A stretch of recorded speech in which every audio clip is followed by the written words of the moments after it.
तो हम राजस्थान की 2 जनजातियाँ अभी तक देख चुके हैं।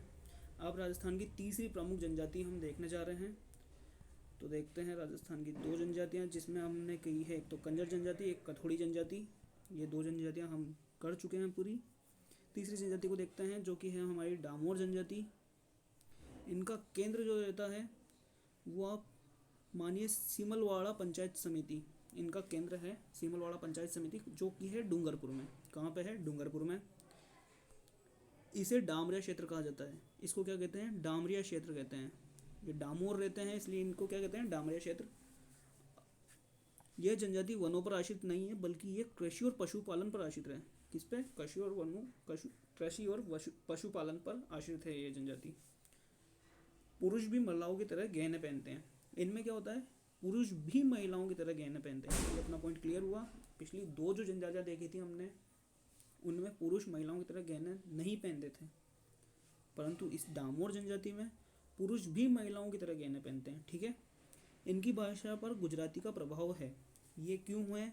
क्योंकि डूंगरपुर और बांसवाड़ा का क्षेत्र जो है गुजरात राज्य से अड़ रहा है, यह गुजरात राज्य को टच करता है, तो इसलिए इनकी भाषा पर गुजराती का प्रभाव है।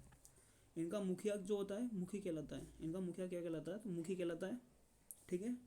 इसमें पुरुष बहुविवाह करते हैं।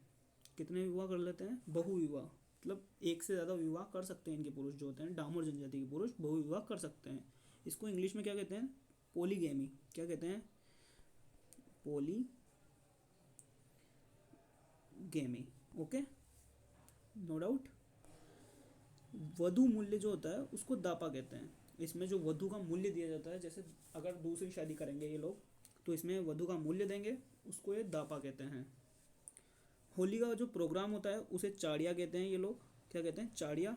और इनका जो मेला होता है वो छेला बाऊजी का मेला होता है। पंचमहल गुजरात में होता है। मूलतः तो गुजरात में भरा जाता है।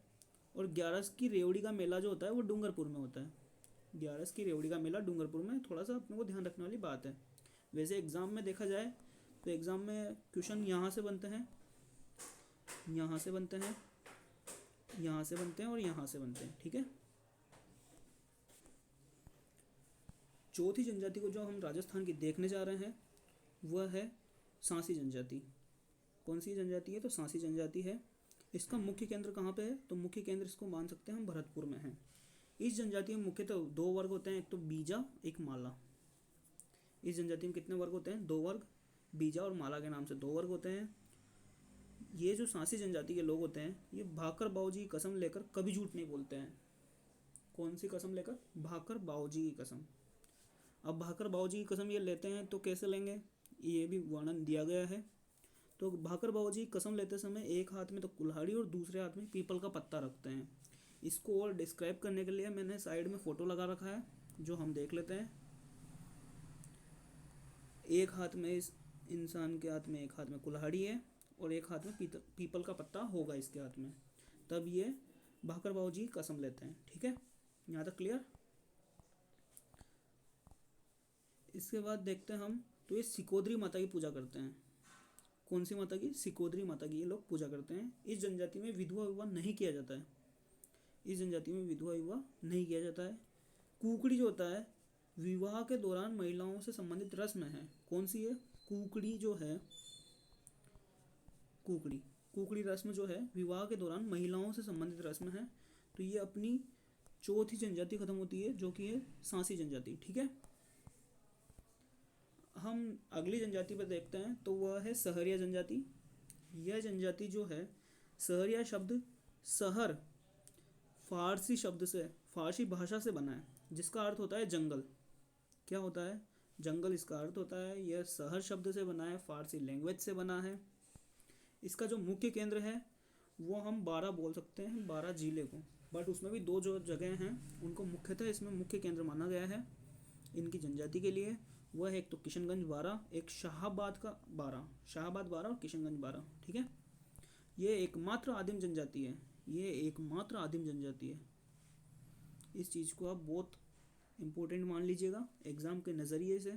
ये एकमात्र आदिम जनजाति है। ये क्वेश्चन बहुत बार बन चुका है, आगे भी ये आ सकता है। मनरेगा में राजस्थान सरकार इन्हें 100 दिन का अतिरिक्त रोजगार प्रदान करती है। मनरेगा में राजस्थान सरकार इन्हें 100 दिन का अतिरिक्त रोजगार प्रदान करती है। कौन सी जनजाति को? तो सहरिया जनजाति को। इस जनजाति में त्रिस्तरीय पंचायत व्यवस्था होती है। कितनी? त्रिस्तरीय पंचायत व्यवस्था होती है। ओके, जिसमें हम देखते हैं तो पहले में तो देखते हैं पंचताई आ जाता है, जिसमें 5 सदस्य होते हैं। दूसरा इकदसिया, जिसमें 11 सदस्य होते हैं।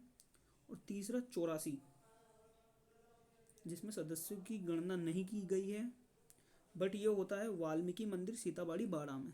ओके, वाल्मीकि जी को ये अपना आदि पुरुष मानते हैं। वाल्मीकि जी को ये आदि पुरुष मानते हैं। ठीक है। कुल देवी जो इनकी है वो कोड़िया माता है। कौन सी माता? कोड़िया माता है इनकी कुल देवी।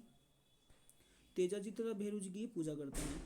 तेजा जी तथा भैरू जी की भी पूजा करते हैं। ये लोग जो हैं कुल देवी कोड़िया माता की तो पूजा करते ही हैं, साथ में तेजा जी और भैरू जी की पूजा करते हैं।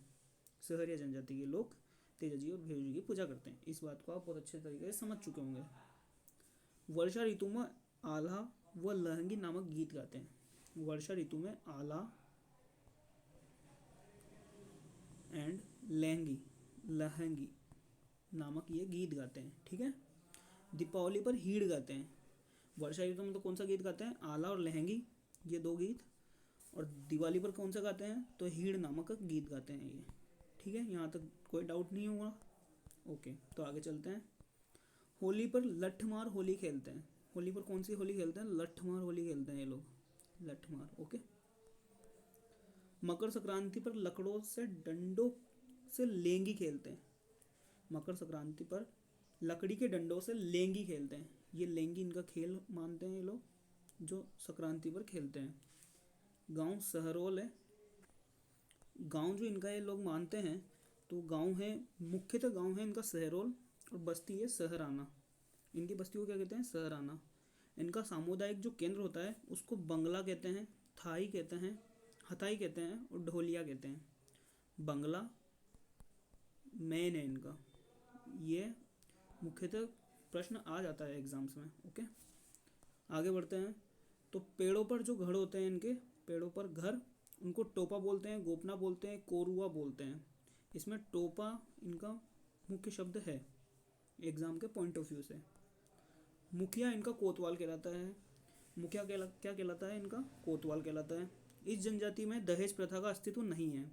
इस जनजाति में दहेज प्रथा का बिल्कुल अस्तित्व नहीं है। सहरिया जनजाति में दहेज प्रथा का अस्तित्व नहीं है। ये एक इम्पोर्टेंट पॉइंट हो सकता है आपके लिए। ओके, एग्जाम के पॉइंट ऑफ व्यू से। इस जनजाति में युगल नृत्य नहीं किया जाता है। इस जनजाति में युगल नृत्य नहीं किया जाता है। युगल का मतलब आप समझ सकते होंगे, औरत और आदमी दोनों साथ में, औरत एंड आदमी साथ में नृत्य नहीं करते हैं। ठीक है। श्राद्ध नहीं किया जाता इन लोगों में श्राद्ध भी नहीं किया जाता है। महिलाएं गोदना गुदवाती है, लेकिन पुरुष नहीं गुदवाया करते हैं। मतलब पुरुष तो टैटू नहीं बनवाते हैं, महिलाएं टैटू बनवाती है। हाथ में जो हम गुदवाते हैं वो लोग महिलाएं गुदवा सकती है, पुरुष नहीं गुदवाते हैं। महिलाएं घर में घूंघट रखती है, परंतु घर से बाहर नहीं रखती है। इन लोगों में उल्टा सिस्टम है। महिलाएं घर में घूंघट रखती है, परंतु घर से बाहर नहीं रखती है। इस जनजाति में धारी संस्कार किया जाता है। कौन सा संस्कार किया जाता है? धारी संस्कार किया जाता है। इस जनजाति में धारी संस्कार किया जाता है। हाँ, तो गाइज आज हम यहीं तक पढ़ते हैं। 2 जनजातियाँ मुख्यतः बची हुई है आपकी, भील जनजाति और मीणा जनजाति। इसको हम अगली वीडियो में ज़रूर ले लेंगे। ठीक है, थैंक यू। आपने फुल वीडियो वॉच की। चैनल को सब्सक्राइब करें, वीडियो को लाइक करें। वीडियो अगर अच्छी लगी हो तो दोस्तों में शेयर करें। Thank you.